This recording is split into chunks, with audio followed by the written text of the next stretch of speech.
Hello, welcome to Jason Cavness Experience. I'm your host, Jason Cavness. Our guest today is Shonta Riles. Shonta, thanks for being here today. No problem. I love coming here, man. Yeah, great time. Yes, Cheers, indeed. my friend. Cheers.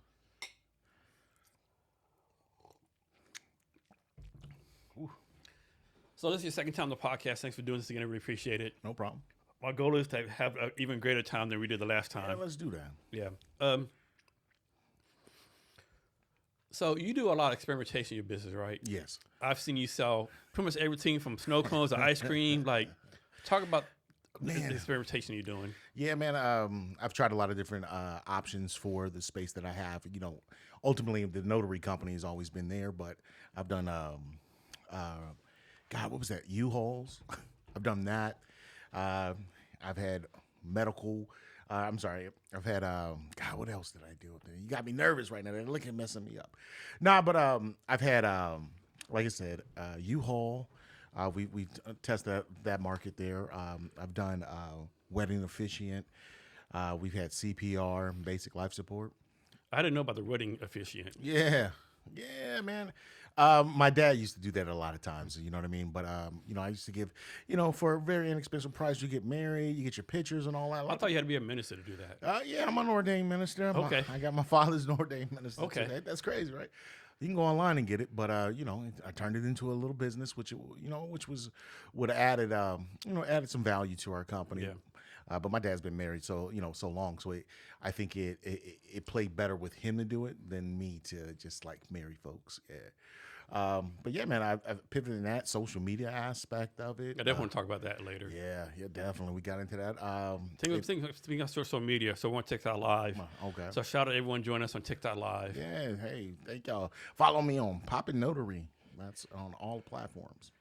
So how's your dad doing? He's in Austin now, right? Yeah, he's in Austin right now. He's doing all right. Yeah. He's getting to the age where he needs to slow down. He can't work two jobs anymore. I don't know why, but he's retired and still wants to work. The same way I am. Yeah, man, you can't turn it off, man. You've been working all your life. What are you gonna do? I know. Yeah, it's like you have to do something. Yeah, because I think that's how most people die, right? Yes. They stop. I'm not saying you have to work all your life, but man, have some kind of purpose, right? Like volunteer. I mean, do something, right? It's hard, man. It's hard. Like that's all he knows. He even says it. He said, "Man, I don't know what else I would do once I stop working. If I have to do something." He said, because they're going to come back here. They're tired of Texas, man. To be honest with you, so he's going to come back. He's going to do wedding officiants again. So we'll be doing wedding officiants again. But he's only going to be doing it for 4 hours, if that. Yeah. I don't want him to do any notaries or anything like that. I got everything already covered now. Yeah. Hiring folks and putting people in the right positions. Even got my daughter in there now. So yeah, I saw the TikTok videos with her. Yeah. So what your name Poppin Notary, does that mean anything significant? Well, it's just not like we pop in and pop out. That's all. Okay. That's all that is. It doesn't have any type of really long history. Like spiritual meaning or nothing, No. I just, unless you say God gave it to me, I would say that, yeah. So how do you go about picking these experiments? I look at what's going on in my neighborhood, right? Like what's in my community.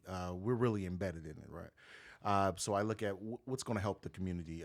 Let's say U-Hauls. Like there in our area, there's no really a lot of U-Hauls, but something that's really quick. That's why I chose that this summer, but it didn't work out in the fall.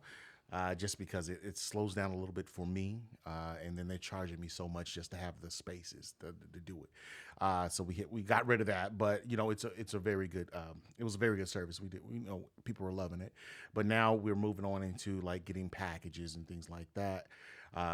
Signed a deal with Amazon with doing some packages. So I'm negotiating some other things, trying to. So how do you know when it's time to move on? Because a lot of people they stay on an idea too long. Yeah. When it just doesn't fit, it's not cost effective enough for you to be doing. Like the U-Haul was cool. It made money, but then it comes into a season where it's not as busy. And they charged me, they charged me more for the spots. Not you all, but the owner of the parking lot. The parking lot, yeah. So that's I remember one time I parked at your place. I was going in and out. Uh-huh. During that quick in and out, I got a fucking ticket. Yeah, they don't play around up damn, there, dude. man. They don't play. And I can't get all those tickets. I can't get them going away. Like validated or something, I right? can't. I wish they would, but the owner doesn't. He doesn't want to. So, what were you doing with your U-Haul truck? You were delivering furniture or something? Or No. I was renting them. Oh, okay. I was doing a lot of customer service with it, so we were rotating in and out. And what they do with U-Haul, what I really wanted to do was sell boxes because I do pack and ship at our store also.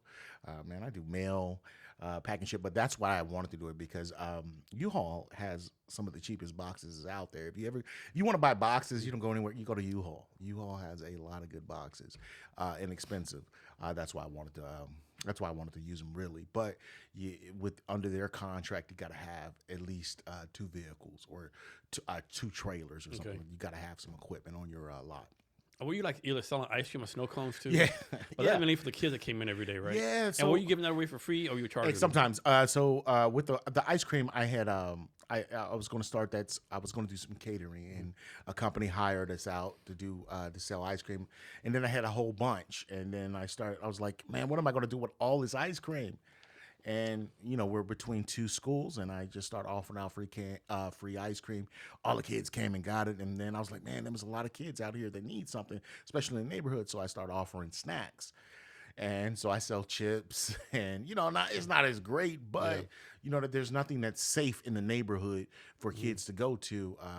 On a daily basis over there in that area, and a lot of parents come in and say, "Hey, we thank you for having this because there's nowhere else." Even some of the schools come up there and talk to us. Yeah.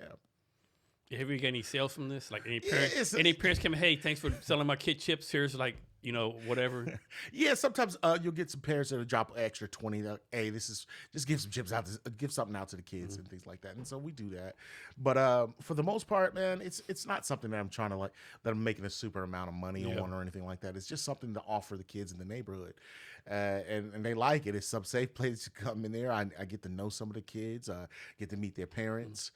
So it adds a different element of having a business in the community. Like, I really have a business in the community. You know what I mean? Like, these are services that people really need.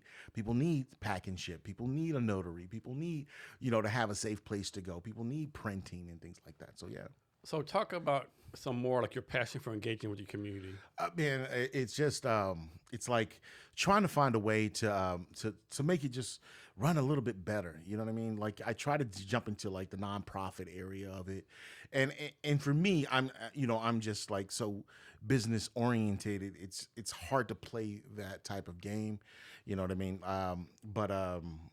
With politics and all that. But for the community, it's just offering services that makes your life more convenient, right? So if you're able to drop off all your packages because you work at the hospitals that we're in between, you don't have to go to FedEx and UPS and 2 different times. You just come to one spot. We drop off everything. We take care of it. You got a nice pickup and all that good stuff. Yeah. And are you in the Hilltop neighborhood? Yes, I am. Okay. Well, we're on the edge of Edge of Hilltop. Yeah, just right there on the cusp of. So people know. So he works out of our business in Tacoma. You live in Tacoma too, right? Yes. So can you give us like a brief history of Hilltop? Because it's kind of famous in a bad kind of way, in a good kind of way. Yeah, man. They said it used to be dangerous in the 90s. Very, very dangerous. Like, didn't they used to call it Tacompton or something? Yeah, it was bad. It's bad. It was bad over there. And now it's not as bad. I think they cleaned a lot of it up, man. Tacoma's not that bad. People give it a bad rap. Now you can get. Once you have a bad rap, you have a bad rap. You're correct with that. But being there as a business owner, it's not as bad. I don't see all of it, but I'm not in the core of the Hilltop. Now, in the core of the Hilltop, in those areas, now they can kind of be more active. You know what I mean? I kind of find that out when I was because I was with the Hilltop Business Association. So we do a fair every year, and in that area they made these new high rises that were supposed to be for low income, and but it brings in a lot of different type of traffic out there. Yeah. You ever watch a show called The Wire? Yes.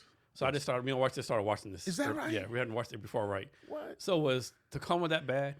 Oh God, they say it was really bad. They were saying The Wire, they damn. They were saying it was really, really bad. And there's some. I've done a couple of podcasts and with some of the old gangsters that used to live in that old community and live there. Yeah.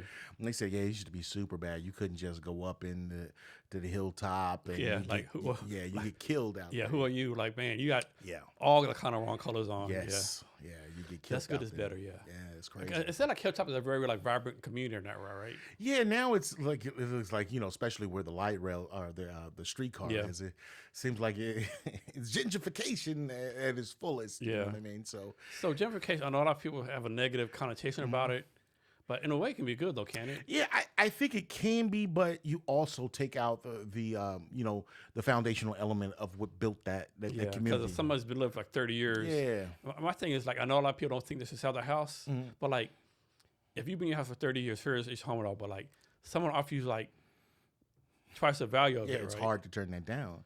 I mean, but especially if you're like, let's just say if you're a black a resident that own a house like that, that's life changing money. Like you bought the house for $100,000, and somebody's like, "Yo, I'll give you $1 million for this." It's generational wealth. Yeah, you got kids, grandkids. You think about what you can do for them, or do I want to be, like a better term, stubborn? Is just stay in this house. Yeah, it's tough. It's tough. It's hard to turn that down, man. But then also you start thinking about what it does with the community. You drive out a lot of black businesses, and I say that because, man, I see it. You know what I mean? I see it. And then I think the pushback would be, okay, black business, but like most black neighborhoods in Chicago, where I'm from, Odessa, Texas, on the black side of town, the non-white side of town, for a better term, like you got liquor stores. So do you rather have a black-owned liquor store or a white-owned fucking yogurt shop? Yeah, but I mean, that's a bad analogy, of course. True. But I understand that.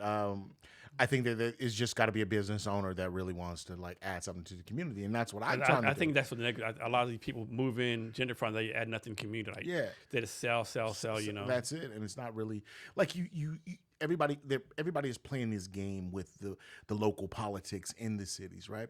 And that's what happens. And and so it's like, hey, I'm this business, and everybody gives you all the accolades. They show you out, but what are you actually doing that provides for that community? Giving out a burger is cool, but is that providing any type of extra value to everybody that's around there? You know what I mean? Yeah. Making them more productive. And so you're right across the street from a junior high or high school, right? Junior high. Yeah, I got 2 junior highs. I got a Montessori school that's right behind us, and then I got a junior high that's right So what's somewhere that's right in the corner, like a really big one? Yes. Which one is that? That's called, right now it's called Hilltop Heritage now. Okay. But it used to be called Jason Lee. Okay, is that a decent school? Yeah, you know what I mean? It gets a lot of kids on that side. I don't think it's a bad school at all. It's not, it doesn't have as bad rap if you were looking like on the east side of Tacoma or something like that. But I don't think none of the schools are really bad. I just think that it's just, there's nothing for them to do. That's why I think that it'll end up being bad. That's it. Yeah. But for the most part, it's pretty good, man. Yeah. So let's talk about your TikTok. Since we're on TikTok Live. Yes, indeed. So do you still do your TikTok Lives every day? Man, it's hard, man. It's hard. You used to be on the. I used to, man, but then this is a couple things with when I do TikTok Lives, man. It feels like it pulls my energy out like a lot. Like it takes a lot of energy for me to just. You do some random people on there sometimes. Yeah. A lot of times you get people that have no business related. Yeah. Talking like, man. So it drains you, and then like it takes a lot to be on TikTok Live. You know what I mean? Yeah. Like, what am I trying to accomplish with it? And then most of the time when I'm on it, there's customers coming in, and I got to deal with this. Like, hey, hold on. And you can't say, hey, customer, you be on my TikTok Live. They're like, what the fuck's TikTok Live? Exactly. Or like, no. Exactly, man. So one thing I noticed is like you've been doing like some unboxings on TikTok Live. Yeah. How'd that come about? Yeah, man. I for me, what I think TikTok is I think it's a selling platform, to be honest with you. Have you done any TikTok Live shopping stuff yet? Yeah, I have. That's what most of that's what I tapped into. I was like, you know what? I'm buying some of these products. I might as well freaking just do. I might as well make a video about it. And so these companies reach out to you and say, we'll pay you some money to unbox it for Some us? of them do. I don't do everybody. I just do, or you just buy the product and then they'll be like, hey, make a review, make a video of it. You're like, TikTok wants you to be invested. Do you get anything for that? Yeah, you did. You do. Like the more people see it and they purchase your product, it's just like doing affiliated marketing. So this is my challenge, right? I get these emails all the time, different people. Right? With you, it's like I seen you do one unbox as like some kind of pricing scanner. Oh yeah. Scanner. Yes. Okay, that makes sense, right? Because I'm sure you do that. I get fucking emails from people or whatever. Hey, what's your price to unboxing video for some hand lotion? Yeah. Or like some jewelry or like it's never related to what I'm doing, right? Yeah. Like, dude, I'm not doing this. Like, I'll do a podcast ad for some money, right? Yeah. But like, how am I look like doing my stuff like tech, small business, whatever? Yeah. I don't know if I can do. I don't know. It's been the most randomest shit, right? It is, and you know, like I'll get like vitamins, I'll get like you said, lotions, or a man, I can go through hell. Matter of fact, you got me wanting to go through it right now. Now I'm waiting for someone to say, "Hey, we're a cannabis company. Smoke a joint online. What can I do? Join us. Exactly. Smoke a joint for some money." Yeah, definitely, right? Like it'll just be all kind of stuff, you know. So random shit that you'll do on TikTok. I just want to do it just because I want to see, like what type of advertisement can I do also for my company, right? Yeah. These videos take off a little bit more because they'll put, you know, just because you're selling a product for somebody else. So that's the reason why I do it. Just, hey, this Shonta with Poppin Notary. Yeah. And so you hear that, and if I can get that in front of 10,000 people, you know, because I'm trying to sell a product, you know, why not? Yeah. So talk about how you're shaping the notary industry. Man, especially talk about how like you know all this new updated stuff. You ever heard this term? It was a long time ago where like you would answer the phone and people were like new phone who this. You remember that? Oh God, it's been a long time. No, but now you got new notary who this. Yes. So how you like doing the new stuff you're doing versus notary it's like old school bureaucratic, you know. So what we're trying to do is just trying to make a standard, right? Especially here in Washington State, there's no test or anything like that needed for a notary, right? But most notaries don't know that you're liable for all the things that you notarize, and people think that, hey, I just need to check your ID and I'll be done. But there's thousands of different documents in different ways that you can set yourself up for liability that most people don't know. And I've just been doing it almost 10 years, man. And I'm the top notary in Tacoma, the most trusted one. How do you like validate that? How do you prove that? Because I'm the only one that can go into the Pierce County Jail. No one else, without an attorney. I'm the only one that's approved for that. The way that my sales come through, the way that everybody that knows us in the city, the state, they know our company. I can just go into the Secretary of State doing apostilles. They know me. Hey, Shonta, how you doing? What you got going on? I see a lot of your notaries come through. I do a lot of notaries. You have to tell a story doing notaries in the jail. Yeah, man. So I've done that a few times. It's a little bit more expensive though because it takes time. But going into the jail is I don't like that, man. I don't like going into it because you're locked up behind bars. I don't know how folks do it. And then I don't know what you've done. You know what I mean? I think I've been around. I've done notaries for some killers. I assume I have. You know what I mean? But it's weird because I'm just walking in there with a hoodie. You know, I have my Poppin Notary hoodie on, so I look like, you know, I don't look the normal like notary, all professional and everything. Yeah, you think some 89,000-year-old white guy, you know, like real, like, you know, prim and proper. Yeah. Yes, man. And so when I go in there, you know, you see different people looking at you different, like, oh, is this? Hold on, what hey, we got a new bunkmate. Yeah, what's going on here? You know, and then even the guards looking at me just a little bit differently, coming up in there. But the experience is just, you know, I don't like going in just because I don't like to be locked up, man. Yeah, that's the biggest thing. I don't have any too many stories that are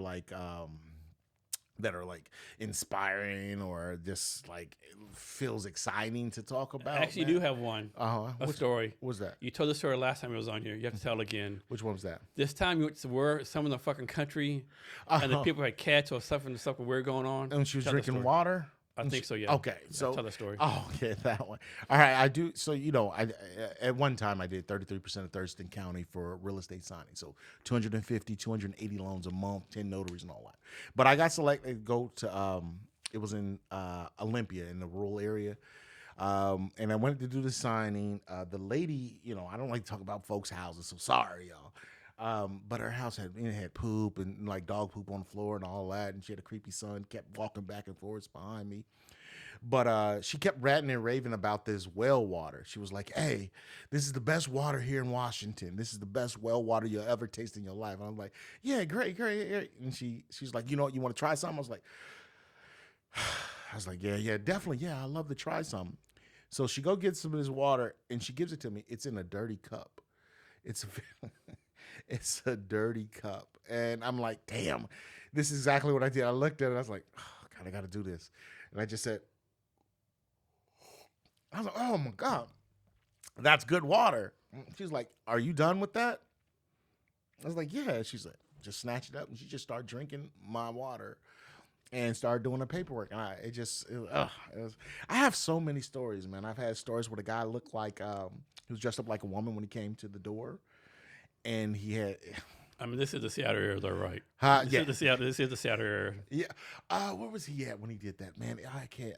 He was out. Where was he at? I think it was in Olympia, to be honest with you. I mean, Olympia, Seattle, same thing. But he was getting an attitude, man, and because he was looking at the paperwork, and I was going through the paperwork and putting my stuff on and all that, and he stopped. He said, "We'll wait until you're done." I was like, "Hey, excuse me, sir. Hey, all I'm doing is just, checking my work." Yeah. And I was like, and then I just said, fuck it. I'm going to just do it softly. And he stopped again. I just said, fuck this. I was like, you know what? I'm done, man. I can't even do this. I had to pack up, and I left. God brought us he had a big,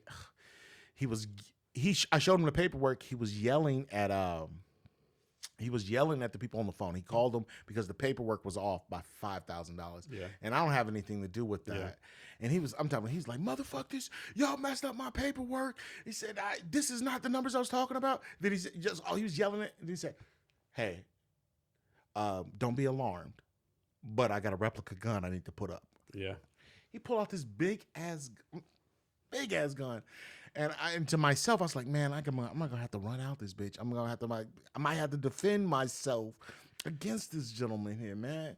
But it's a lot of stuff that you deal with when you go into people's homes, man. You never know, right? You never know, but most of the time they don't kill the person that's going that's bringing money. Well, I've heard this too. I've heard whenever you go to someone's house, I heard this somewhere but it's people deliver stuff, furniture, or whatever. It's like someone's house is nasty as fuck. Yeah, they're like. They don't say nothing right. Mm-hmm. They're like, this is normal. Yeah. But you go to someone's house, it's clean as fuck. They're like, apologize. Oh, I'm so sorry. Yeah. My house is not what it should be. I apologize. Yeah. It's to me, it makes no sense. Motherfucker, your house is dirty as fuck. You should be apologizing. Yeah, man. Another one with a clean house. But you don't want to say nothing when you be in these rural areas, man. And it's a little bit different for me because they might have a goddamn basement for your ass, right? Man, I've been to some creepy houses, man. I've been to some real creepy houses. I've been to one that's out in Yelm that you can't even. There's no phone signal. There's no cell phone signal at all. You ever been in a house where they say, "Don't go to that room"? I've been to a house where they have a Confederate flags up. That sucks. No, but not to go in that room. No. But Confederate flags. Dude didn't want me in the house because it looked like I have a video of it too because I was riding. I was like, damn, this is creepy because you have to. It's in Yelm, but it's in rural area where it turns up. You can't get no cell phone signal. Yeah. Can barely see the house. You got to drive through this creepy drive-through, and then the house has moss all on it. And then he comes out with a gun. He comes out with a shotgun. Like, hey, we're just gonna sign outside. Okay. The windows are blacked out and all that shit. I was like, ain't no tunnels going on in the fucking house. No, man, it's not. Yeah, that's crazy. Man, so you still go to people's houses and do this? At this moment, this time, I don't do it as much. I try not to. But they got to pay you some really good money? Yeah, they do. I just don't like doing it just because of that dynamic, man. It takes a lot of energy to go into people's homes, man. A lot of people have, they have their stereotypes about you already. It's hard being a big black man going into your house, you know what I mean? Coming up here, I have to do extra, just to make sure I stay safe. You get what I'm saying? So... Yeah. So is your daughter actually working with you now? Yeah, she is. How's that come about? Is that a good thing or a bad thing? It's hard. Like I always tell people, man, it's very difficult to work with family just because a lot of people can't separate the dynamic between business and personal life. You know what I mean? And my daughter is a wonderful person. It's just that it's hard to be like, hey. How old is she again? She's 19. Okay. Yeah. Okay. Is she still she's out of high school though, right? Yeah, she's out of high school. She's going to go to college this I think this sometime this year. What college is she going to? She just wants to be. She wants to go into be a esthetician. So we'll see. What is that? That's like doing nails. You have to go to college for that? It's like they have like a course a trade now. school or something. Yeah, Okay. man. I think you can get. They got a program at TCC or something like that. Yeah. Only reason I tell her to do, I want her to do something like that just because, I can help her set up a business, what I mean, for herself and things like that. And so she doing like entrepreneur training with you? Yeah, it's hard. You got to take the steps with sometimes. Sometimes a kid has a certain view of how they want things to go, and you trying to like, hey, you need to listen to what I'm saying. Nah, Dad, I ought to do it my way. All right. Isn't it funny? Like maybe it's me. Like it's like as parents, your kids never listen to you. It's like everyone else listens to you except for your kids. Yeah, it's true, man. You can say, I'm the number one in what I do. Like, this is on the news a while ago. Maybe it's some kind of supposed to be right. I don't remember his name, but like you remember the group Linkin Park? Yeah. So the lead guitarist, I remember the name right. Mm-hmm. He was on TikTok. He did a story like he was like, "Hey, I'm not gonna believe this. Mm-hmm. Like, I'm not saying the best guitarist, but I'm pretty decent, right?" And so his daughter was 14, 15, wanted to learn the guitar. And he was like, I can teach you. Like, how are you going to teach me? Like, what do you know about it, right? And then, like, he's like, oh, shit. And the wife heard that. His wife told him, hey, let me show you this video. And like, what do you think about this guy playing the guitar? Man, he's pretty good. That's your father. That's not my father. There's no way it's my father. Yeah. And he like started playing guitar in front of millions and thousands of people, right? And the daughter's like, yeah, no, you can't teach me shit. Yeah, exactly. I don't know why it's like that, man. And it's like they just see you as dad, right? Yeah. Nothing else. And that's what I think, and it's hard, man. I think it's more harder than like working with your parents, right? Yeah. Your parents always think, when I was working with my parents always like, hey, you do it. I'm like, what are you talking about? I need you to do it. Anyway. So has your daughter done your nails yet? No. You're not going to let her? No. Maybe, I don't know. No, man. Maybe I need to get them cleaned or something like that and get some clear coat, I guess. I don't know. So speaking about nails, so before you said you're a Chicago Bears fan, right? Yeah.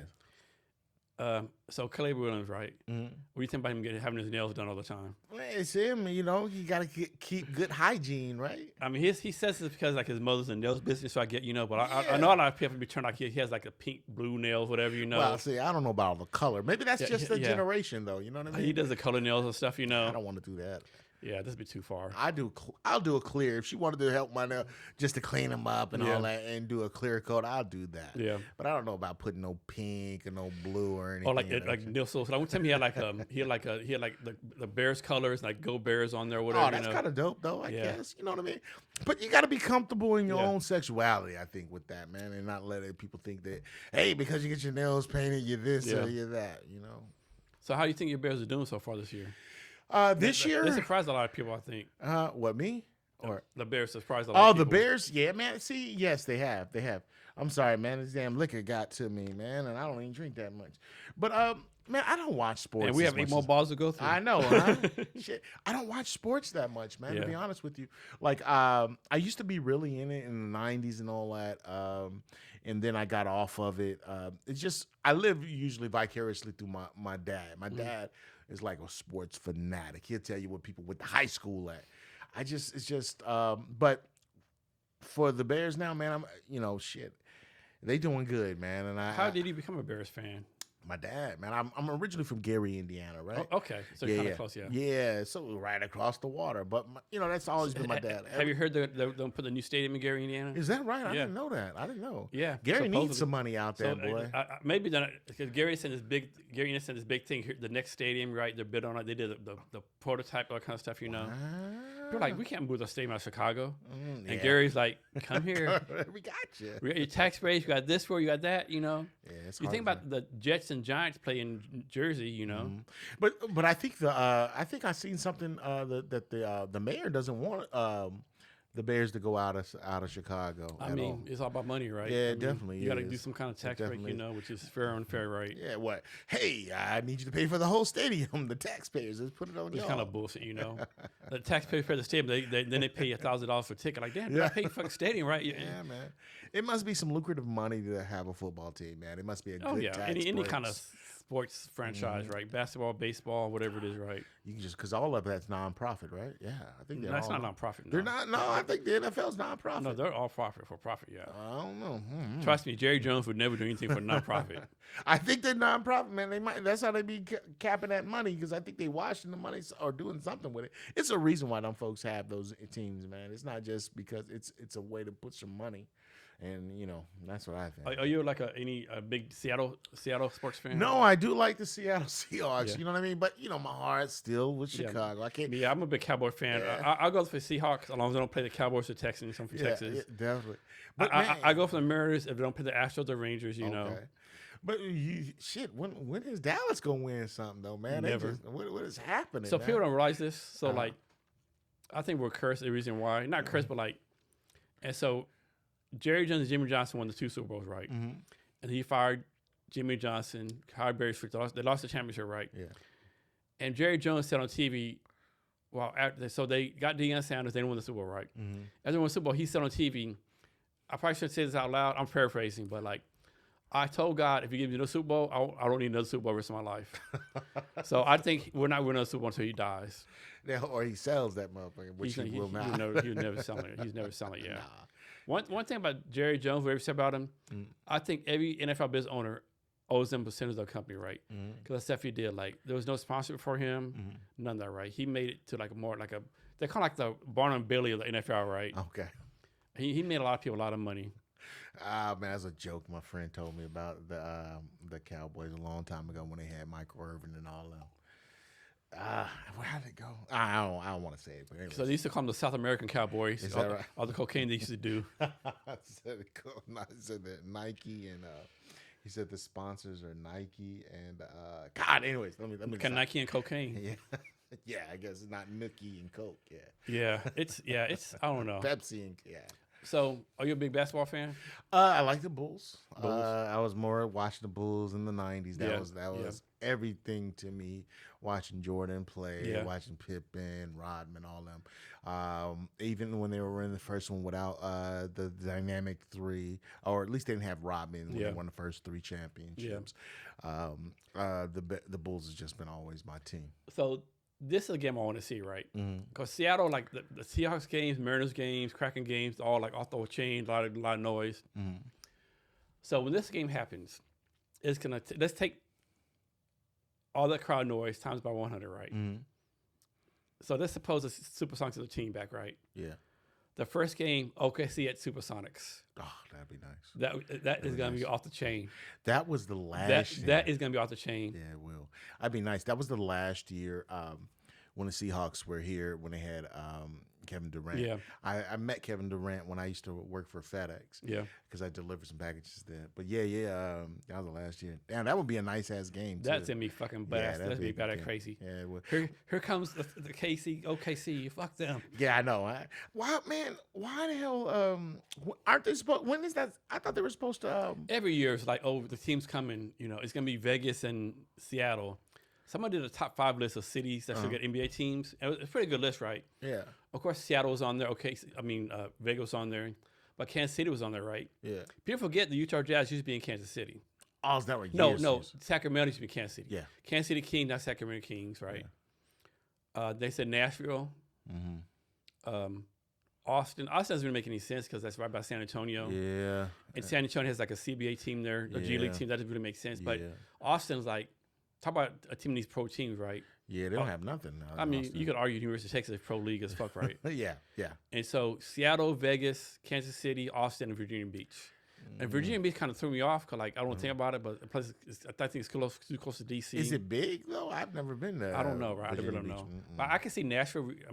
I think the Titans are in Nashville. I can see Nashville. Yeah, but I want the Sonics now. I buy season tickets to the Sonics if they come. But why they keep? Do you know why they keep bullshitting on them? Why not get the team couldn't tell you, man. It's like politics, I think one year they're going to burn them, and then the owners would kind of run away. There's too much money. Why? And then they're like, climate pledge is too fucking old. Yeah. I remember one year they had a place in Soto all fit out, Yeah, that's what I thought they did. I thought they had plans and all of that. That was 10, 15 years ago. But I definitely think Vegas can get a team before anyone else does. Yeah, that's because it's, it's entertainment, all the way. So, that's why they're probably going to have a damn team out there. Damn, man, I should have ate something before I started drinking. It's pretty good, right? Yeah, it is. We're going to eat after this.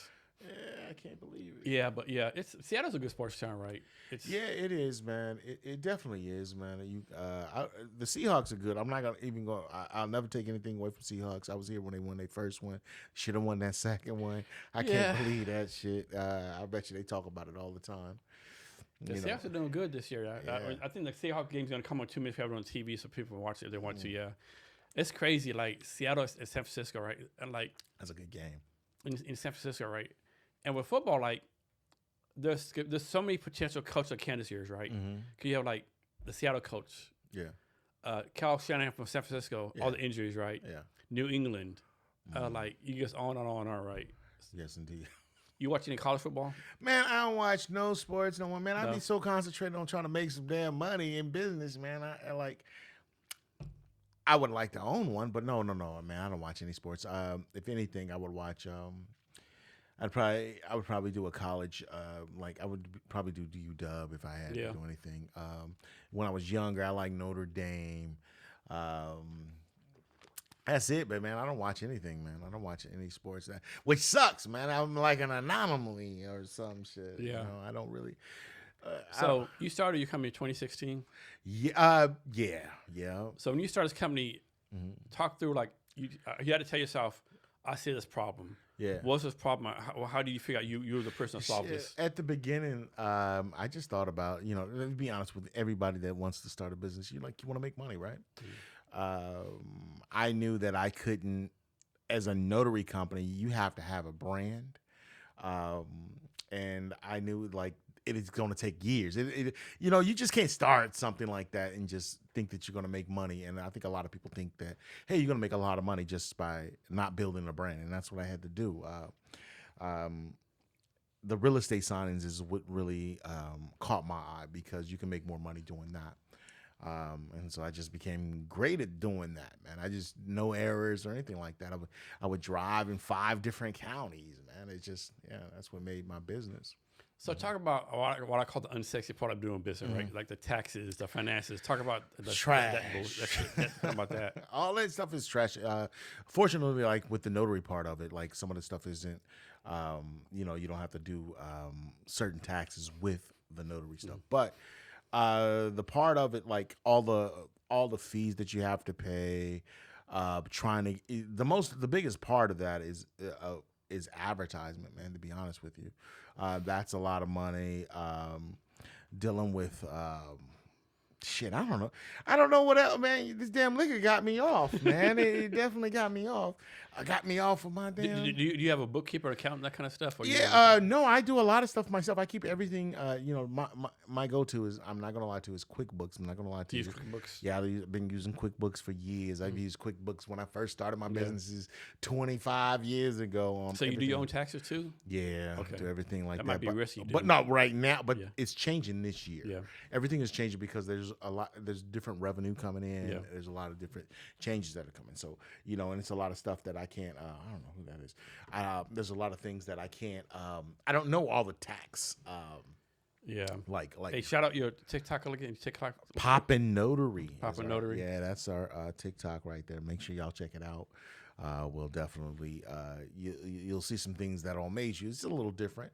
Our regular, the other. I have to imagine most notary business don't have a TikTok. I have to imagine. No, there's some that do, man, but there's not a lot that have a full-fledged company. You actually do stuff like I want you to have an employee doing stuff on there. You you do different things. Like you actually put some thought of production into it.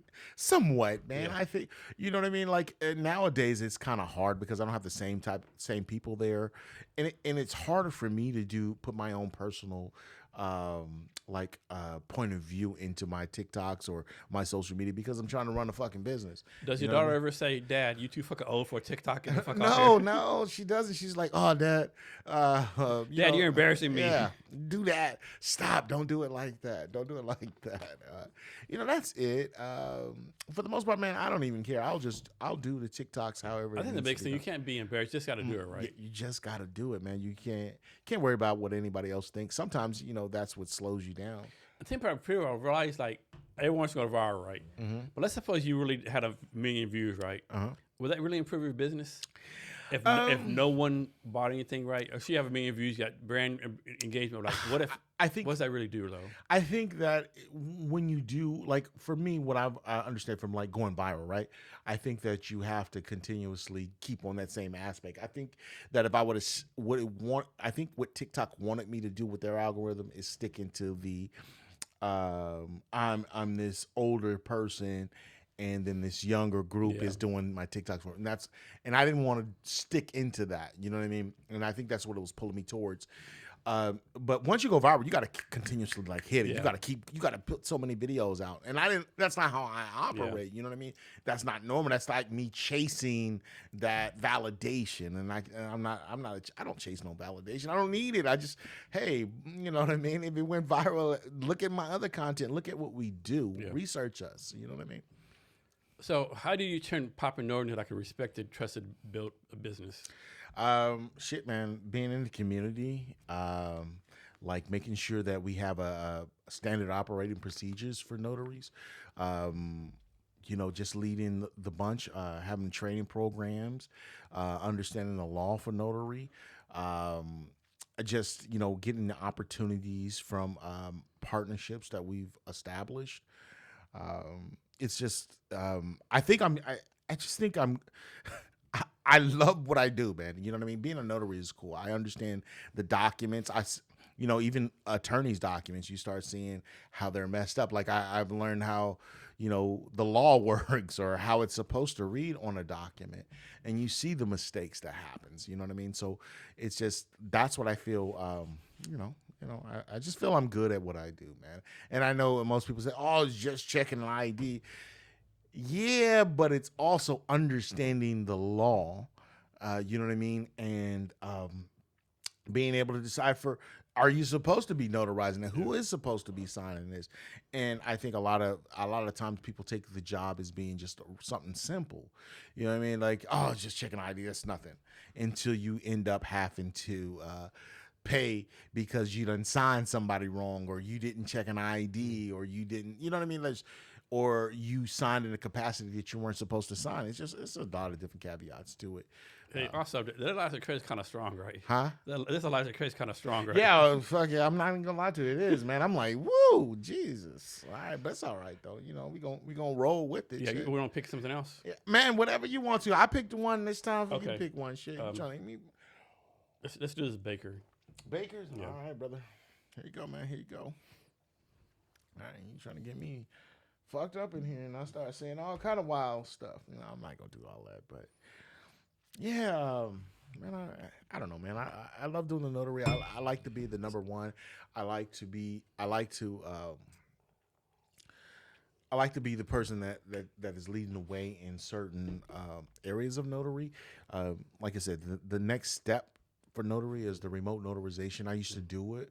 I was the first company to do it in Washington State. When they approved it, 7 days after they approved it, I had it up and running. But it takes a lot of money. It takes a lot of convincing people of another way to do notarizations. And you got to have a trusted brand, man. That's what it is. So when people are kids, they're like, man, I want to be a superhero, football player. I want to be Spider-Man. I want to be blah, blah, blah. I'm pretty sure no kid has ever said they want to be a fucking notary republic, right? So how did this even come about, right? No, man. It's just like, I've always done business, man. I've been doing business for like, shit, I don't know, 35 years. I've been doing different things. And when I find an opportunity that worked after trial and errors with different businesses, carpet cleaning, steam carpet cleaning, dry carpet cleaning, merchandising, it's a whole host of delivering stuff. And then I find something that has an angle. And then when I found the way that I could make money at it, you know, to be honest with you, that's when you start a business. And I was like, okay, I'm good at this. I don't make mistakes. I didn't realize I don't make mistakes when I check through all. So you're pretty detail oriented. Yeah, very, very detail oriented. I can't imagine you're not detail oriented in your job. You have a lot of lawsuits. Yeah, you're in line, man. People will be on you, like if you don't catch stuff, and I think that's what happens to a lot of notaries. Even some of the banks stop doing some of the notary. They won't do anything with witnesses because the liability in it, because because if you do something wrong, if you didn't check everything that you're supposed to check, they're not suing the notary. They're going to sue the bank. And so banks don't really do everything unless you're a member. They'll do like stuff that pertains just to you, nothing else, nothing that's wild.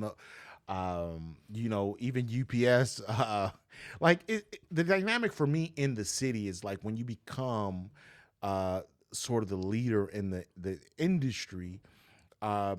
People start changing the way that they do things, right? And they start seeing that something that seems so small is yet can be lucrative if you understand how to do it, right? If you understand the law, if you're not making those type of mistakes, I market good, man. I network. I'm just a good I'm a good business person, man, in that aspect. So define top tier customer service. Top tier customer service is really understanding the needs of the customer, right, and just trying to fill that part where they're coming up short or they need help with. If they're I'm going to make your day. Like for us, I think we make a lot of those workers that work for the hospital, we're two hospitals or someone that's works for a school or a teacher or a nurse or a doctor, that they don't have to waste all their time going to different places. So I conveniently have a spot where you can drop off all your packages, right? Just for that aspect. That's what I think that adds a value to, coming to us. And, this is just one aspect there, right?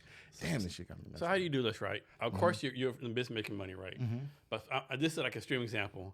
Let's suppose a 9,000-year-old lady comes to you and says, hey, I need this notarized. I can't pay you, but when I get this notarized, I'll get a check for like $10,000. Yeah, man. Everything is case by case basis, right? You know what I mean? So, I'm pretty sure if you sold a grandkid ice cream, relationship, all that kind of stuff. Yeah. So it's just a relationship thing. Like it just depends. You know what I mean? Like it just depends on what's happening that day. If you talk to me just right, or if you talk to the person right, our customer service isn't like where we try to throw you away. We just try to find out the best solution for you and try to give you different options, right? So we're trying to give you the best option. So if I need to make that free, now I don't do all free notarizations because I'm in for profit. Yeah. People say that maybe you should make it nonprofit, but then I'm on. There's no such thing. No. I've never heard of nonprofit notary republic. Bullshit. Yeah. What's the name of the restaurant next to you? It's a Southern Kitchen? Southern Kitchen, yeah. You still go there like 3 times a day? Well, I don't know 3 times a day. I like Shout out Southern Kitchen. Yes, Southern Kitchen. Go get you some Southern food right out there. Some Southern country comfort food. It's good. You know what I mean? What I like about Southern Kitchen is that, it's family in there. They hire a lot of people from the community, different. They're very diverse. They've changed the menu and things like that. And I just like, I go over there. I've been over there, 5 years. I learned how to do the restaurant industry from just sitting there. I sit there, talk to everybody, know everybody. They treat me like family. They've been open for a long time, right? Yeah, a long time, 30 plus years. Definitely a pillar of the community, right? Yes, they are. Just pinnacle. That's why, in my advertisements, so I'm right next to Southern Kitchen. People are like, oh, I know where that's at. I'll come right there. And so it's wonderful, man. So, how many kids do you have? 2. And I have some stepchildren from my ex-wife. Yeah, like how old are all the kids? Like 19? How old are they? Yeah, my daughter's 19. My son is 14. Here's a question for you. I think I might ask you this last time, right? So, from your point of view, what makes someone a good parent? Shit, being there, man, showing up, telling them, the things that you have come short at. You know what I mean? Like, especially with my son, I'll tell him, I'll tell him the real deal. I tell my daughter the real deal too. But just being there, being there for your child, you never give up on them. That's all. So this is my definition, right? I know a lot of people, the definition is like, I'm a success if my kid's a lawyer, doctor, whatever. I used to think like that, right? Or my kid's my best friend. My definition is like, you're a parent if after it's all said and done, your kid adds to society versus taking it back, right? So if your kid has a job paying taxes, you've done your job right. Yeah. Now, if your kid's like robbing, stealing motherfuckers, right? Or in prison or war for their life, you might not have done your job. No, you're not, because I think that as a parent, man, you start recognizing stuff, and if you're not, I think you have to be fixing yourself in order for them to see a version of you that's that stands by what they say. You know what I mean? I think a challenge to like everyone has drama. I think a lot of us like we try to cure our trauma based on our kids, right? Yeah. But they have different backgrounds, different things. You know, like my background was not good. Yeah. My kids are pretty much a middle class background. You know, being a military officer, right? Yeah. And so you really can't like transfer what you did with your people to them. You know. Yeah. I think a lot of people do that. Yeah, I have to tell my son that more. My daughter is more her own person. My son is more. I was like, man, you ain't never gotta be like me. You ain't gotta never have no business. I just need you to be the best you. Isn't it funny how like like you could have like example, my wife, right?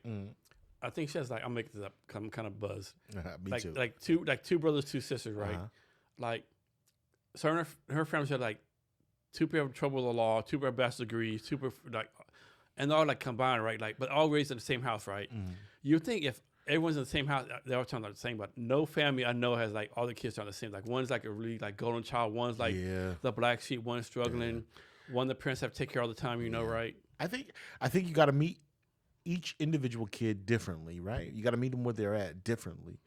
Like my son doesn't learn the same, doesn't take in the information the same way my daughter would take it. And I can't approach her with like, hey man, you need to be doing this. This is why you can't be doing it. My daughter would be like, hey dad, you can't talk to me like this. Stop this. I'm grown. You know what I mean? Yeah.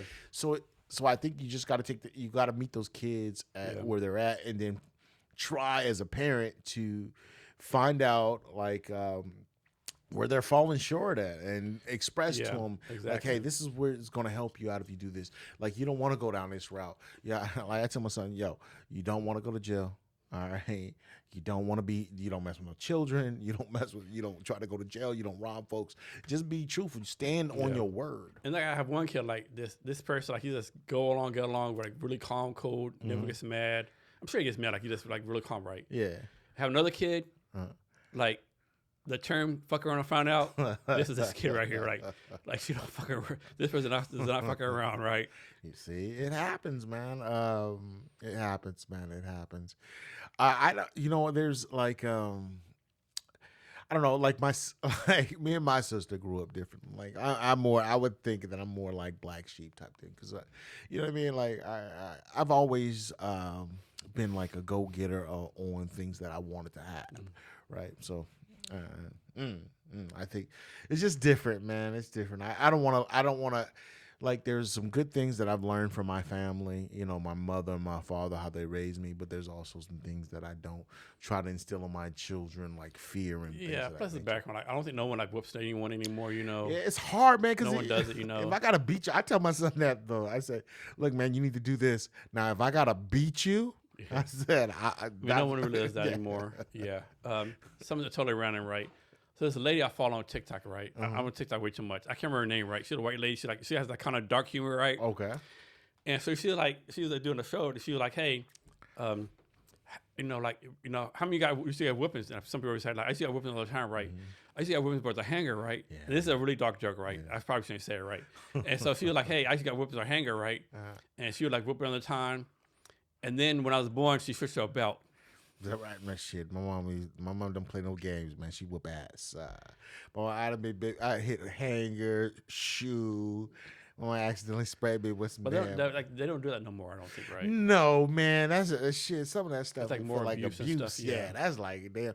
And I think when you think about some abuse we got as a kid, that's a trip of abuse. God, right? Lord have mercy. Like I tell my kids, it's like, man, especially I tell my son more than I tell my daughter, because my daughter doesn't really do anything like that, but my son, he doesn't do anything bad, but it seems like I have to be more harder on the boy than normal, because I think he has to deal with so much more as he gets an adult. And some kids just tried. I had one kid, right? No, when I was going, I used to whip my kids, right? And so you whip kids. They don't look like you whoop, no, because you look like you're just really nonchalant talk and all that. Now I do, yeah. Okay. Like my grandson, my grandkids. I would never grow up with my grandkids. I was talking about putting time out, yeah. But kids different, right? And I was subject to him, like, you seen this one time where what's it say? Like when you're like a parent, like no. Yeah. No toys in the living room, no whatever.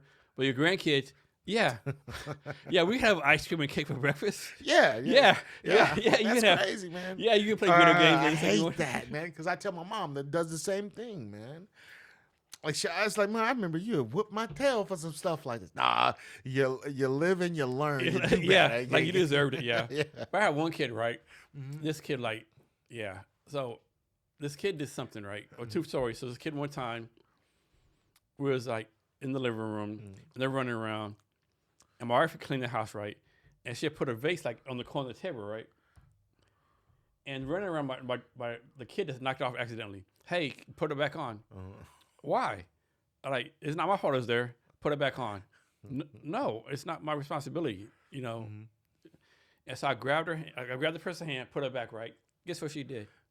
Knocked the shit over. And another time, I had to whip this kid for something, right? And the kid looked at me like, are you going to whip me harder, or are you going to waste both the times? See. I don't know, man. I don't know beating. I think every family has that one, right? Yeah, they do. I'm glad. I thank the Lord I don't have that. You know what I mean? Thank the Lord I don't have that. That I have to whoop no kid's ass. Oh, thank you. But for the most part, man, I just like I have to just be calm on more of this stuff. It's harder. It's harder for me to have an adult daughter. You know what I mean? Because it's like you think about all the bad shit that can happen and all that, and then if she talks back, you're like, what can I? You know, it's like, oh, I need you to respect me in some aspects. For the most part, she does, but then there's sometimes that we just sometimes we'll have it out. So here's one for you, right? So like, if you have a son, you know the thing is, okay, my son do what do you want to do, right? As a daughter, like, man, protect her, whatever. Like, this is me personally, right? Of course, like I have like one daughter is like in the 30s, married with kids. The other daughter, like, you know, I think in the 30s, living with someone, right? And like, of course, being smart, I know they're having sex, whatever, right? Yeah. But like, my thing is like, I guess I have to, I'll tolerate it, but I'll never accept it, right? Yeah. If that makes any sense, right? No, it does. Like, I'll tolerate it, but I'll never fucking accept that shit. It's hard because you don't want to see your daughter doing all that, you know, thinking that she'll do all that shit that you're so used to doing with somebody else. You know what I mean? Like, I don't want to think about it now, too. You got me feeling. Being a parent, right, is no easy time. No, it's not, man. It's not. You always, my mom used to always tell me that, man. She would always tell me that. And say, you're going to see when you get older, when you have kids, you're going to see what it feels like. Because I used to get on, Ma, I don't want you to stop calling me. You know what I mean? I'm like, fuck, I'm grown. What I'm doing that shit. And then when you realize when you have children, you think about all the shit that you were into. And people don't realize too, like, you know, like your kids, like, first of all, I think once your kid's 13, your job as a parent is over, right? Because that's middle school they takes change. over. Yeah, they change. Yeah, they change, right? They change, right? Another thing too, like I tell parents out there, like, look, kids early, like young, like, like you have to decide between going to bar with your friends and spending time with your kids, spending time with your kid, like, because like once they hit 18, they're like, who the fuck are you? Yeah, man, and that sucks, man, to see that. Sucks a lot. I was just seeing. I was listening to something today. What? Who was that? Charlamagne God was saying. He was saying that shit. He was saying that. You know, you spend the most time with your kids between when they're born until they're 18, and then after that, you don't really see them that much, man. And the shit sucks because you know. So someone said this one time. They're like, how this person explain it? I'm paraphrasing. Like someone said, like they said, like suppose you're in your 30s, and suppose like you live in like Denver, and your parents live like I don't know San Diego, right? Yeah. And you see them like once a year, and you figure like, okay, my parents like 60. They live to 85, so like, okay, I have 25 more years of life with them. No, you don't. I know. You have 25 more times with them. Yeah, that's you have 25 more weekends, right? Yeah, that's crazy. That's not a lot of fucking time, right? And you think about whoever you know in your life, you have a limited amount of time, right? Yeah. So how do you make sure you like? My goal is when I meet someone, I talk with someone, like I want to kiss their ass on this, but like, how do I make sure I make their time the best, right? Because like, if like I met like Tom Brown today, and we had a conversation like, and I died. Like, would he have a good like? Would he say good things about me, right? Yeah. Shit, man, I don't know. It sucks, you know. You start thinking about death and all that good stuff. I start thinking about it like now, like if I wanted to, you know, get married again, right? And then maybe she wants kids. I'm like, damn, how old will I be? Like, will I live that long? Like, you know, that part of you that thinks about death really quick, you don't know because I didn't know, you don't know if you're going to be here tomorrow, right? And so I'm like, damn, did I spend every time, the best this day, the best, like, did I call my kids? Did I tell them I love them? You know what I mean? And then, and then life is totally random, right? Yeah, it's so fucking random. I mean, who knows? Like, like there'll be an earthquake next second, it's like, shit. You have to make the most of it, right? You do. You and definitely we're here. I mean, and the big thing takes here for a split second, right? And we're on this fucking big ass rock in the middle of space. Yeah. It's flown in space. Like, it's just fucking insane, right? Yeah, it is, man. It's insane, man. Shit, we don't even know what everything means, man. I was just looking at this. You see, this is the shit. This goddamn liquor got me off, man. Like, I ain't lying to you, man. I'm off with it, Jason, I'm off right now. God dang, man. So, you do a lot of experimentation, right? But of course, Poppin Notary is, like, say, the main thing's the main thing, right? Yeah. How do you make sure all these experiments don't distract from the main thing? Shit, man. I tried. Oh my God, there's somebody calling me. Who is this person calling me? Shit, we closed right now. How do I make it not distract me from the other thing? I give it a time for like seeing how it would work. How will it fit in the overall scheme of what I'm trying to do with Poppin Notary, right? So if it's if it doesn't fit, I just leave it alone. You know what I mean? Like, I let it flow, man. I deal with businesses in a flow state. When I used to just be really manic and try to go after it, like, I got to do this, this shit just drained me of a lot of energy. So if it doesn't work at this moment, I think that it's a reason that I started it, right? So I get the program started, like, let's say for hunting and fishing license, like I do. I'm on the list for a hunting and fishing license for the Washington State, so I can get discovery passes and all that. But at a time, it didn't make me any money, and it was nobody really came in. But in the last, I say 6 months, we had a ton of people trying to come in and get it. But but the computer's messed up for the state, and they haven't come and fixed it or replaced it yet. And I've lost train of thought because I'm fucking, man, you got me up here twisted, man. I'm twisted right now. Damn. No worries. So what's a skill you don't have that you want to learn? Speaking different languages. I think that if I can tap into different languages, I can get a new clientele. So if I speak Spanish, Chinese, or something. What's like the next? So Tacoma is like mainly like black, white. Is it like Vietnamese, Asian? Like, it's some Asian. I know there's a lot of Native Americans there. Yeah. But for the most part, man, where I'm at, I get a lot of Caucasian. Mm-hmm. You know what I mean?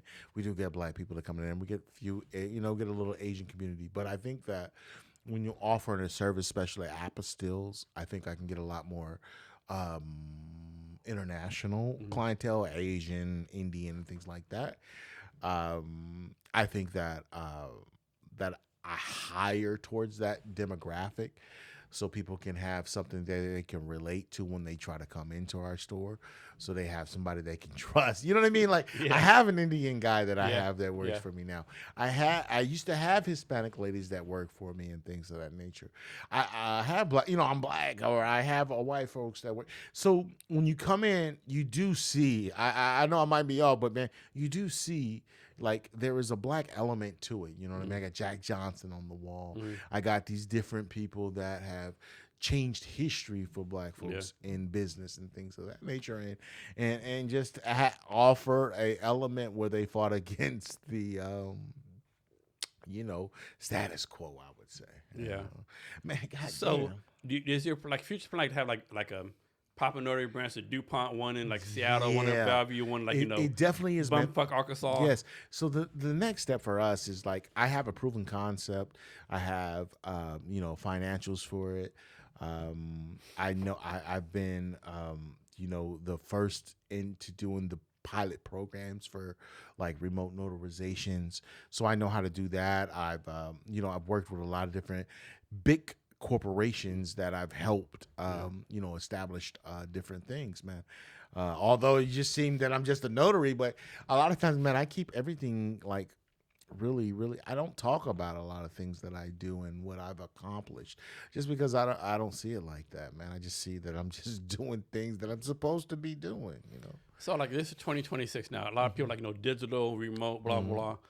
Why is like doing in person business still important now? Man, because I think that you find it is a lot more trustworthy. You know what I mean? You can see somebody when you can get your questions answered. You know, how many times have you been on a call, they call like customer service, and they don't understand the dynamic? Not saying it's wrong to outsource that thing, you know what I mean?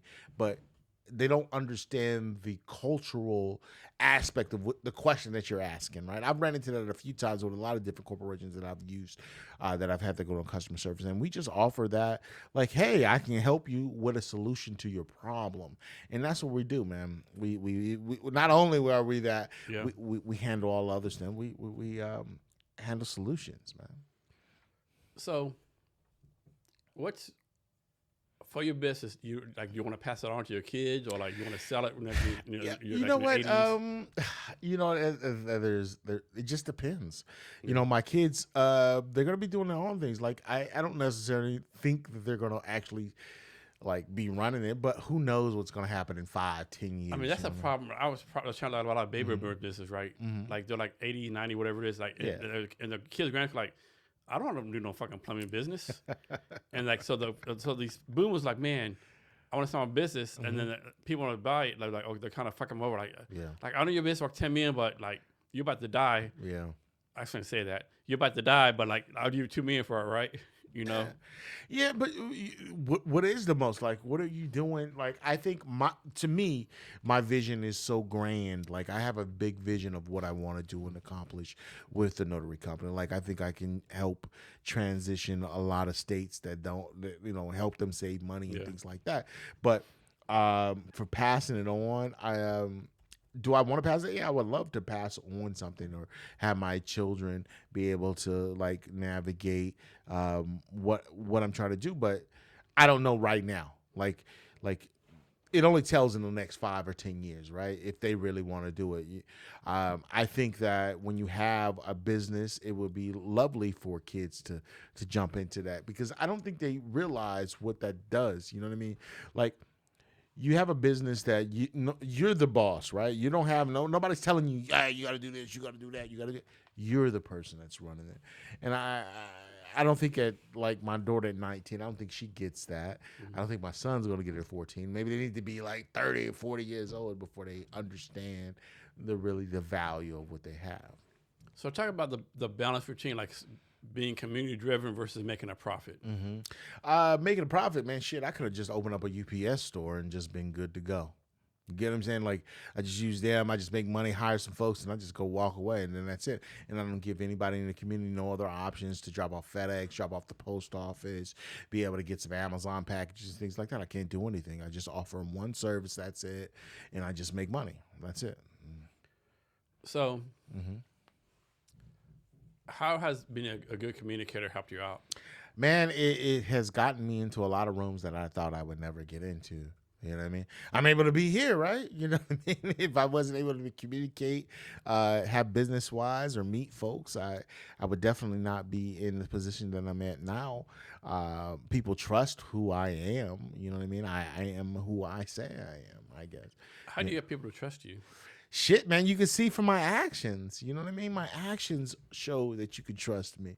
My actions show that I'm not trying to be after money. Right? People that come into my store or the reviews that they give me about what their experience at Poppin Notary. Yeah. Like, how accurate, like how good, or let me rephrase it. Like, how I ask this question, like, are Yelp reviews good reviews, like really good for business, or that people pay attention to them, or like, or do a lot of people like go to a restaurant? Go to a restaurant like, hey, that's a good question. I had a bad meal, so let me fucking blast them, right?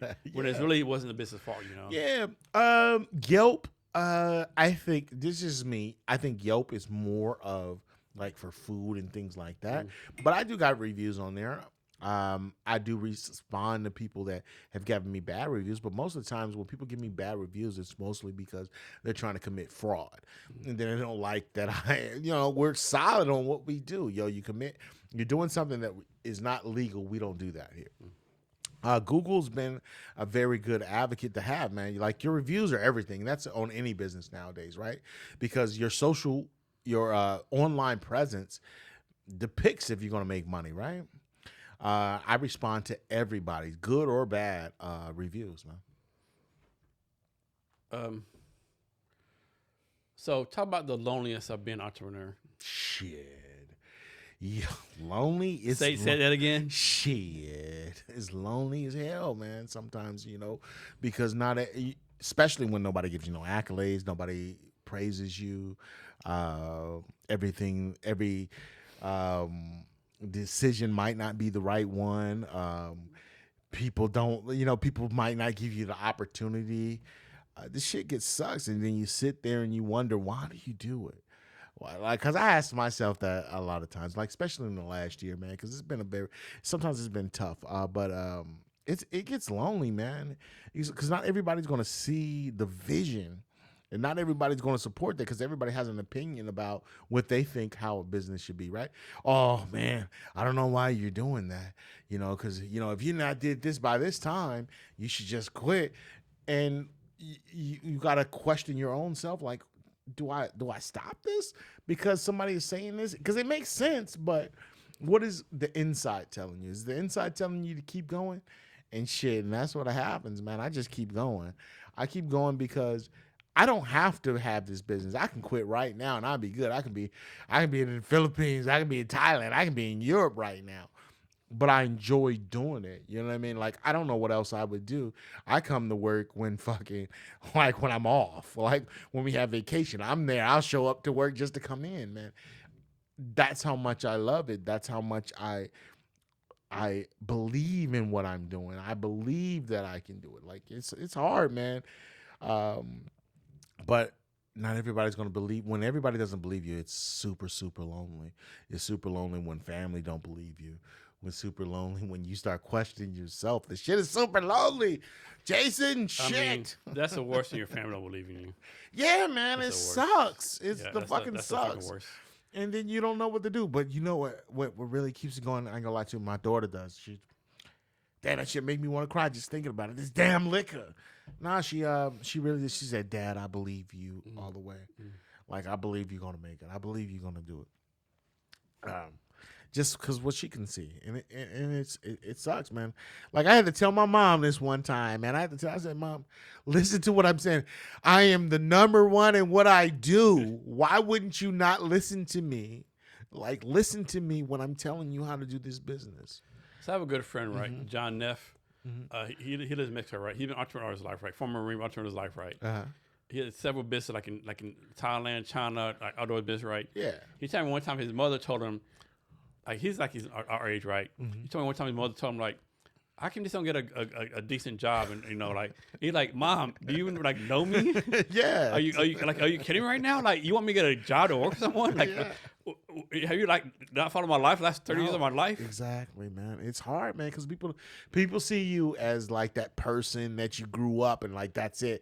Like, they see all they see a past you. You know what I mean? They see the past weaknesses of the past you, and they don't see the one that's right in front of you. They don't see that. Okay, he's still in business. Okay, he's doing it in the city. Oh, okay. He's got this. He's signing contract. Like I mean, the number one in what I do. It's not bullshit, man. Mr. Cavness, it's no bullshit. I am number one at what I do. Nice. Like, I don't bullshit. So being a business owner, there's like the vague stuff you got to do. Like a lot of like a lot of gray areas, right? So how do you make a decision when there's no right answer? Shit, man, it's tough. You have to think about it. You evaluate it, and then something, you just got to do it. Like, you have to go along with what makes sense. So what makes sense? Like, let's say for you all, just for an example, like, does it make sense for me to go through the whole winter and then that it slows down just a little bit? Not knocking what it is, but like, it's not cost effective. Does it work? Or like, does it fit on your grand scheme? No, it doesn't. So you have to let those things go, right? At this time, do you need to do wedding officiants? Does it fit into your scheme at this moment? No, sometimes it doesn't. Like, I still marry folks, though, to be honest with you. But yeah, that's how I just do it, man. I just get the balls enough to say I just got to do it. And then we'll see if it don't work. If it fell where it's too much, then I fucking step away. But for the most part, man, I just do the shit that I need to do. It flows to me. I let God lead me, and I just go from there, man. So how do you say like innovative and like this boring ass business?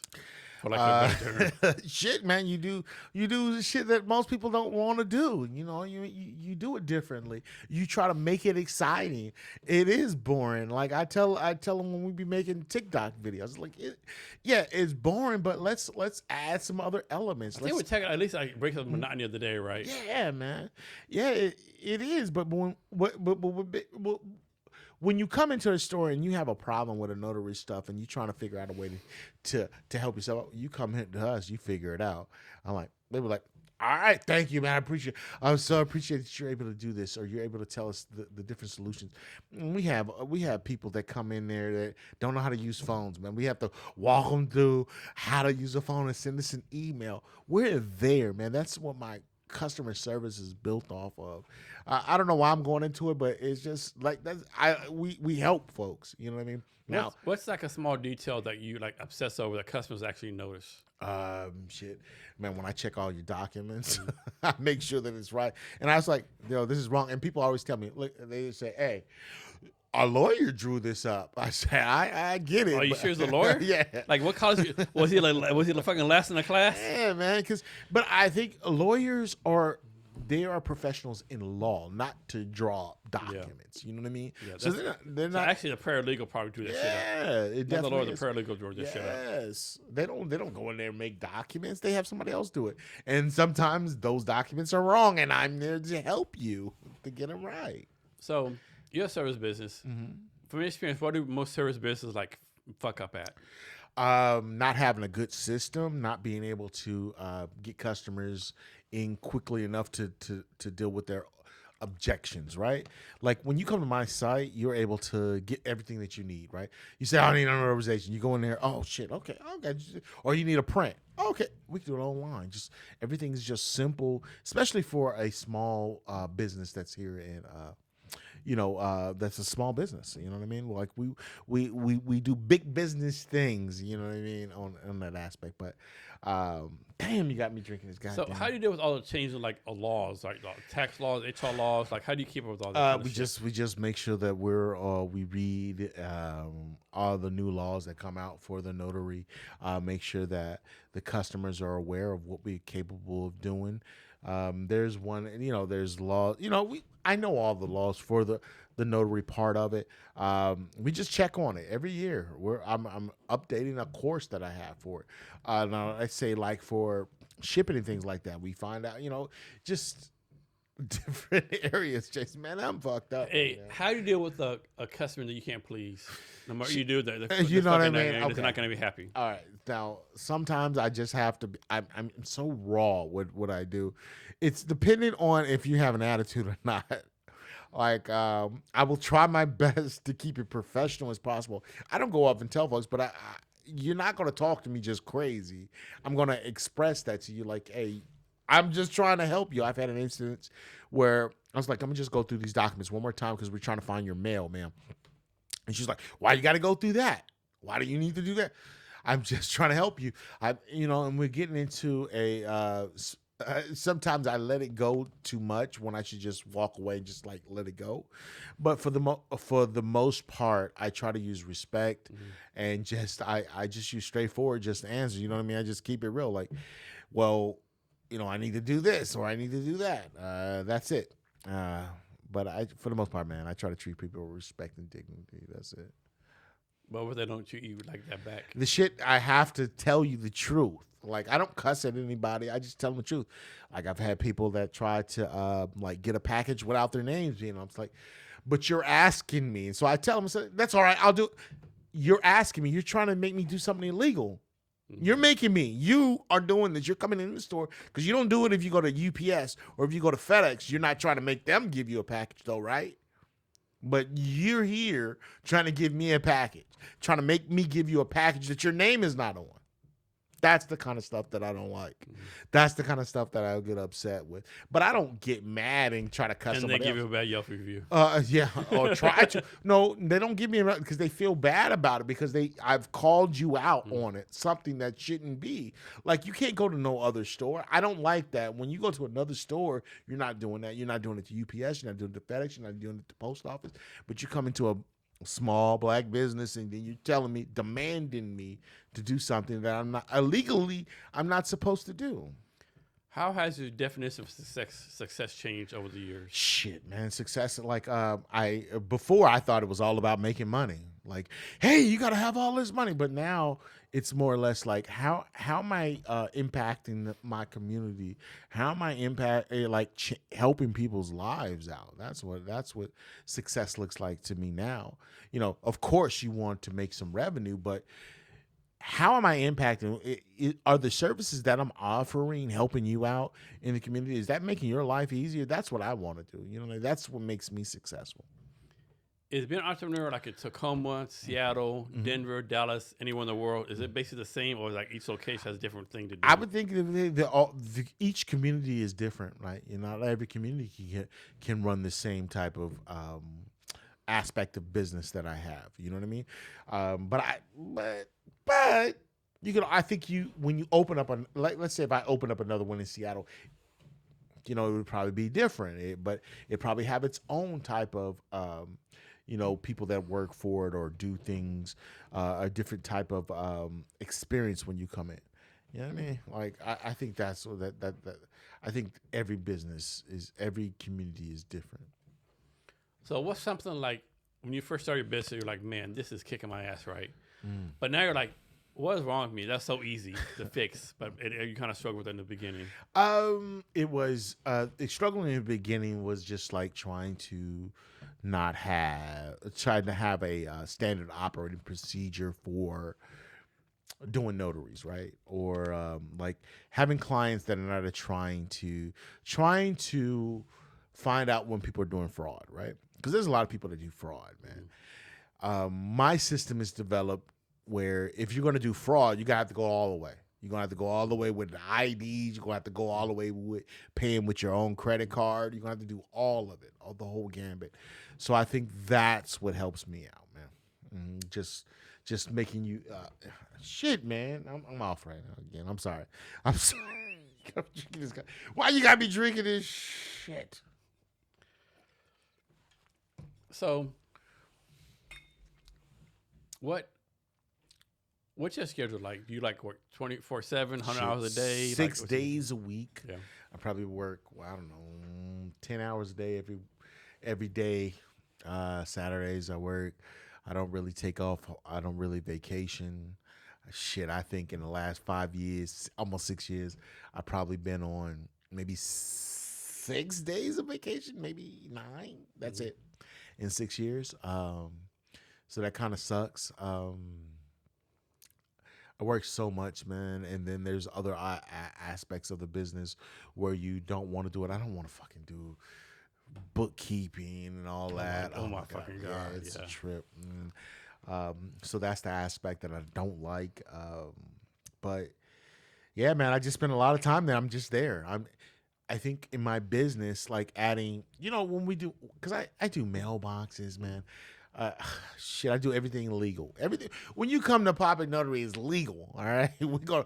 You know, I'm registered with the post office, so you know we do 300 people a month. You know what I mean? I that's how many people I have. Do you ever get bored? Yeah, man, I do. What do you do with the boredom? Shit, I try to figure out what should I be doing. Do a TikTok. Yeah, shit. I wish it was like that, man. Sometimes I scroll TikTok. That's when I get bored. I'm like, man, I can't. I got to take my mind away from this. But when I'm still on TikTok, I'm looking for ideas. I'm looking for things like that, man. I'm always on the go. So your business is like a how do I put this, like a time where you get more business, like a peak season, so to speak? No, man. I think that it's always pretty even. Yeah, I think it's always even, except with like when you're doing packages and delivery. That's gonna, you know, that's always gonna increase during the holidays. So, what would have to happen for you to close the business down? Shit, I'd have to go. It all had to fall out, man. Like it had to be done. It had to be like I would have to lose all kind of money. You know what I mean?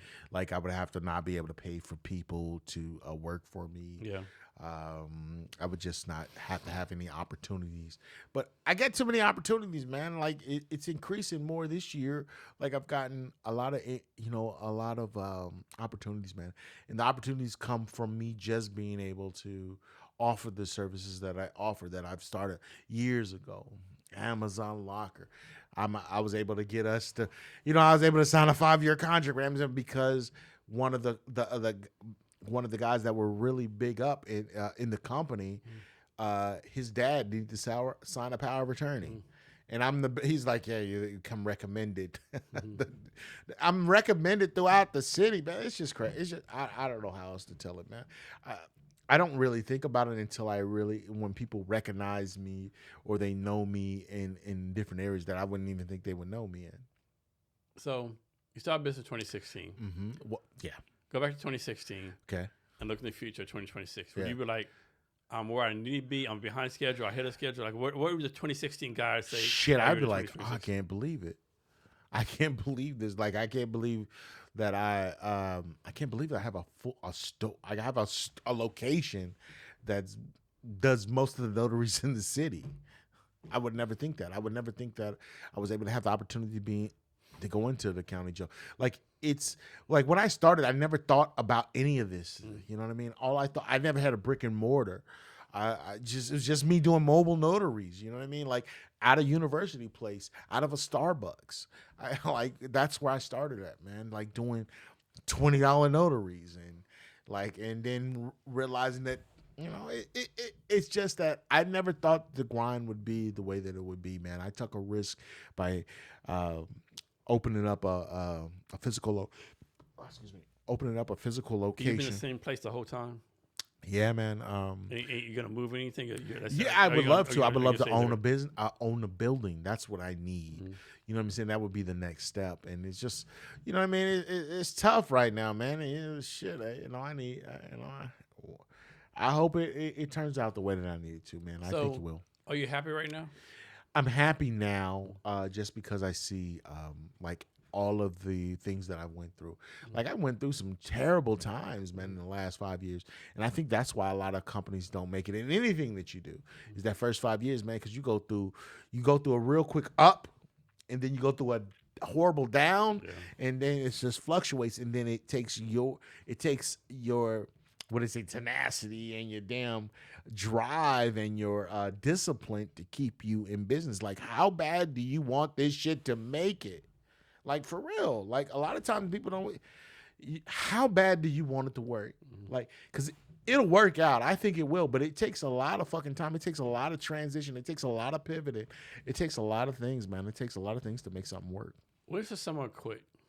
Huh? When should someone quit? It's just someone quit. When should someone quit their business? Shit, man. If you don't believe in it, if you don't love it anymore, that's the time you just get out of it. If you don't love it.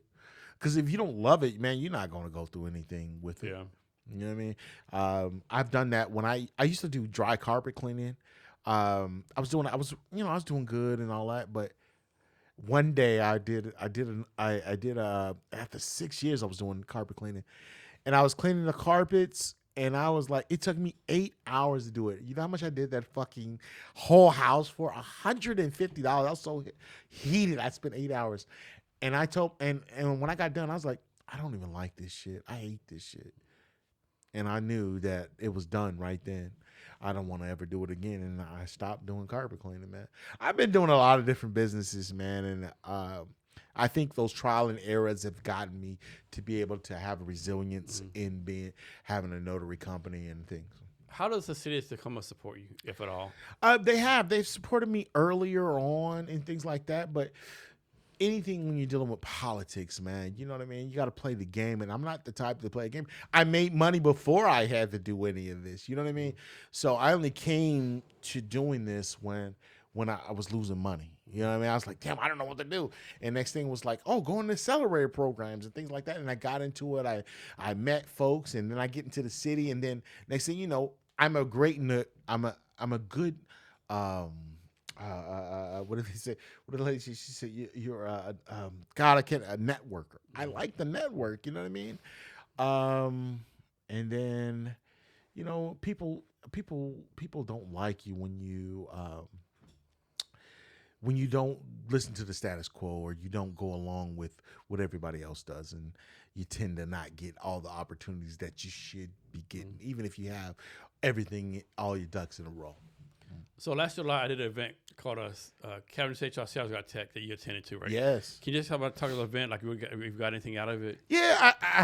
Well, I like the support no matter what. You know what I mean? I like the support. I like the event because I like how you were going through things. But it's been a minute since what I got was that I was like, damn, I could probably maybe get into some of these events, and I want, maybe I need to I can network with these folks that are here, and that's what kind of what I got out of it. You know what I mean? And I was like, damn, I didn't know that you were going all the way in tech and all that good stuff. You're hosting things for these different organizations. Man, it was different. It was different.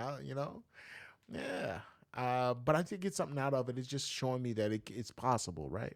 Showing me, like you said, you're just like, man, you just got to do it. I was like, shit, you're right. So how much do you still do a lot of networking? Not as much in this last year. I haven't done as much networking just because I've been dealing with the city and dealing with the different nonprofit organizations that people don't like me in some aspects. Just I don't know why, man. So for Poppin Notary, like, who's like your quote unquote like your perfect customer? Perfect customer is just someone who pays. Oh shit! Yeah, everybody wants to say that, any business, right?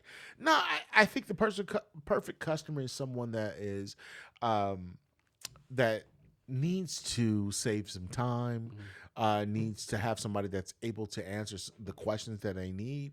And just be reliable and be open. You know what I mean? When they need things to get done, and just be accountable. Because there's some small business that would be in my position that would close down early, wouldn't tell anybody. Like, we're very good. I'm open a lot of times of the year. Maybe I would say 355 days a year plus. You know what I mean? I'm there, man. I'm there. I'm sure this never happened, but what does this happen, right? I suppose, like, you had a customer, right? Mm-hmm.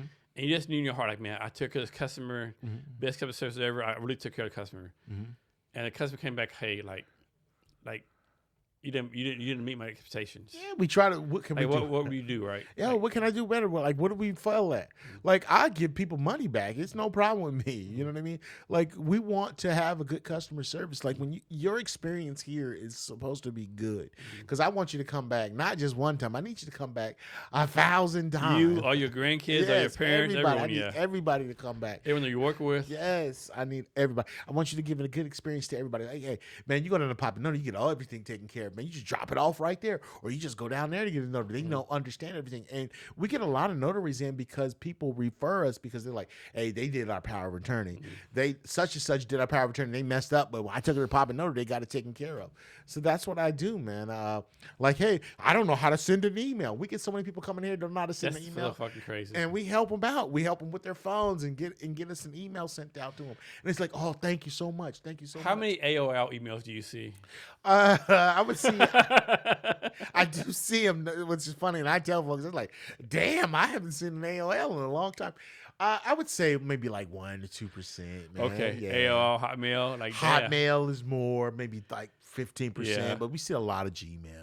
It's Gmails, yeah. Yeah, Gmails is just out there a lot more. But that's it. What I got? What else do they have? Or what do they have? Outlook, yeah. Outlook's okay, yeah. Yeah, but it's not as much. Somebody says AOL, like, dude, like, what the fuck you doing? Like, yeah. Like, what have you been doing, yo? It's like, yeah, I know it's old. People tell me that. I know it's old. I'm like, oh, shit, okay, fine. So we talked something about your business, but can you go in more detail, like how it got started? What are you focusing on now with your big dream business for it? Okay, so how I got started is just like when I first started, my friend, one of my best friends, man, Carson Weathersby, he died during COVID area. He just, complications of his kidneys and things like that. But as a good friend, man, me and him did a lot of business ventures together. And he was like, hey, Shonta, man, I'm about to start this business, notary company, man. And he said, like, I'm about to get into this. And I was like, what? All right. I did research on it. and like I said, again, you have to start a brand to make money with a notary. You just can't. You can jump out and make some money, but you can't really do it. That's when I learned that. Okay, I do a brand, and then I go into. I found out about being a signing agent. I was like a signing agent, just doing real estate signings. And I used to be a mortgage broker, so I could read some documents. That first month, I made like $5,000, man. And it's I was like, shit, this could become a business. And then I just kept going with that, man. And the next thing you know, I'm very detail oriented, like we said, and that was history, man. I got a national company, loved what I did, and gave me an opportunity to hire people and do 33% of Thurston County, and this shit was phenomenal. I never seen that type of money before. You know what I mean? Like it's just like I was like, our business is working. You know what I mean? And then now, you know, you go through ups and downs in any business. And then I had to pivot, and then I get to now, and now I've transitioned in the last 2 years with having, you know, pack and ship, mailboxes. Like I'm a pack and ship company in the aspect, but nobody's ever led with the notary. The notary is so solid that even the city, I'm the most trusted notary in the city, that I'm able to go into the jails without an attorney. I have a good what they call it, SOP, right? All right, you know, so I'm doing pretty good, man. I know I'm off a little bit there, but Jason, because this fucking liquor has got me twisted up a little bit. But hopefully, I answered that question. Shit, You did. Mm-hmm. So, is there anything else I should ask you? I haven't asked you yet, or anything else you want to talk about? Shit, man. It just like the future that I'm looking at, man. You know, I'm looking at like maybe opening up another spot, maybe trying to get some investments. I really think that I can change the notary industry, man, to be honest with you, and give it some type of, you know, just give it just take people out of the norm of what they thought and make this something exciting. That's all. Can you share like ways for people to reach out to you? Shit, man, I get a lot of people there, like in the sense of like companies or what? No, how can people reach out to you? Oh shit, PoppinNotary.com. Anytime, shit, you can hit us up. You can do everything on there. You can order something right now. You can order a notary to come to you right now. We have it all. Just go to our website, PoppinNotary.com. PoppinNotary. Go there right now. Check out, read about us, all the services that we have. You can get us on Facebook, Instagram, and TikTok, LinkedIn. I'm under Poppin Notary, everything, man. Or you. So do you do ice cream or snow cones? We do ice cream. Ice cream. Yeah. So right now we get rid of all the ice cream in November, and then we don't start back up until March. Okay. But yeah, man. This year I'm gonna have some vehicles out because you know the what you call it's coming here this year. World Cup. Yeah. You know, I'm gonna be out there with like 3 or 4 ice cream trucks trying to get it. You know what I mean? I'm gonna have my kids on it. I'm gonna have, you know what I mean? I just want to put them to work on that aspect. I want to give my kids that to have them work on it and sell snacks and all that good stuff. But you know, once again, you can't, like, everybody doesn't see the vision. Yeah. You know what I mean? So gotta make them work. How you deal with that? How you deal with people like, you break it down like dummy one-on-one verse, like they don't get your vision. How you deal with that?